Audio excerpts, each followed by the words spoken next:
भारत से पाकिस्तानियों को निकालने के बीच एक बार फिर चर्चा में आई सीमा हैदर के साथ शनिवार रात को बड़ा कांड हो गया। इस कांड से उनका पूरा परिवार सहम गया है और सीमा हैदर खुद सदमे में है।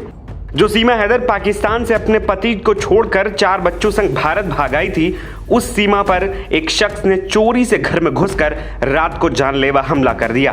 कहा जा रहा है कि सिरफिरे आदमी ने सीमा का गला तक दबा दिया और 4 थप्पड़ भी मारे। कहा जा रहा है कि हमला करने वाला शख्स गुजरात से आया था। आस पड़ोस के लोगों से पता चला कि पहले तो यह शख्स मेन गेट पर जोर जोर से पैर मार रहा था, लेकिन जब अंदर नहीं घुस पाया तो घर के पीछे वाले रास्ते से सीमा के पास पहुंच गया। फिर अंदर घुसते ही सीमा का गला दबाने लगा। उसने सीमा को 3-4 थप्पड़ भी जड़ दिए। अचानक अपने ऊपर हुए हमले से सीमा घबरा गई। उन्होंने शोर मचाया। चीख पुकार सुनकर सचिन समेत पूरा परिवार उनके पास पहुंचा और सिरफिरे आदमी से सीमा की जान बचाई। सीमा हैदर ने इस बारे में अफसरों को घटना की जानकारी दी। इससे पुलिस महकमे में भी हड़कंप मच गया। भारी पुलिस बल मौके पर पहुंचा और आरोपी युवक को हिरासत में लिया गया। आरोपी ने पुलिस की पूछताछ में एक चौंकाने वाले बयान दिया। उसने कहा कि सीमा हैदर और सचिन ने उसके ऊपर काला जादू किया है। पुलिस इस दावे की पड़ताल कर रही है। फिलहाल पुलिस ने इस बात की पुष्टि नहीं की है कि सीमा हैदर के साथ मारपीट हुई। पुलिस का सिर्फ यही कहना है कि यह शख्स जबरन सीमा के घर में घुसा था, जिसके बाद सूचना मिलने पर उसे गिरफ्तार कर लिया गया है और उससे पूछताछ की जा रही है। आरोपी को बताया जा रहा है कि वो मानसिक रूप से कमजोर भी है। वहीं आरोपी की पहचान तेजस ज्ञानी के रूप में हुई है, जो गुजरात के सुरेंद्र नगर जिले में टीबी अस्पताल के पास रहने वाला है।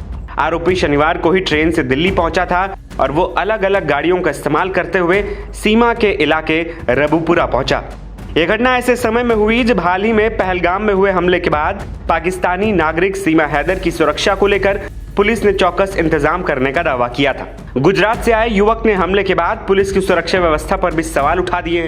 पुलिस का कहना है कि इस मामले की गहन जांच के आदेश दिए गए। इसके साथ ही आरोपी के मोबाइल फोन की कॉल डिटेल भी खंगाली जा रही है, ताकि उसके यहां आने के मकसद और किसी अन्य संभावित संलिप्तता का पता चल सके। दूसरी ओर कश्मीर के पहलगाम में आतंकी हमले के बाद यूपी और देश के अलग अलग राज्यों से पाकिस्तानी नागरिकों को उनके देश वापस भेज दिया गया है। इस बीच ग्रेटर नोएडा में रह रही सीमा हैदर ने प्रधानमंत्री मोदी और सीएम योगी आदित्यनाथ से उन्हें भारत में रहने देने की गुहार लगाई थी। सीमा हैदर ने हाथ जोड़कर कहा था कि मैं बेटी पाकिस्तान की थी, लेकिन अब भारत की बहू हूं, इसीलिए मुझे यहाँ रहने दिया जाए। मैं सचिन की शरण में हूं और इनकी अमानत हूं। दूसरी ओर सीमा हैदर के पाकिस्तानी पति ने प्रधानमंत्री मोदी और उनकी सरकार से गुहार लगाई थी कि उनके बच्चों को पाकिस्तान भेज दिया जाए और सीमा हैदर के साथ जो उनकी इच्छा हो वो किया जाए। फिलहाल उनके भारत में रुकने को लेकर और नागरिकता को लेकर केस कोर्ट में चल रहा है, लेकिन बीती रात हुई घटना ने उनके पूरे परिवार को डरा कर रख दिया है। एनबीटी ऑनलाइन की रिपोर्ट।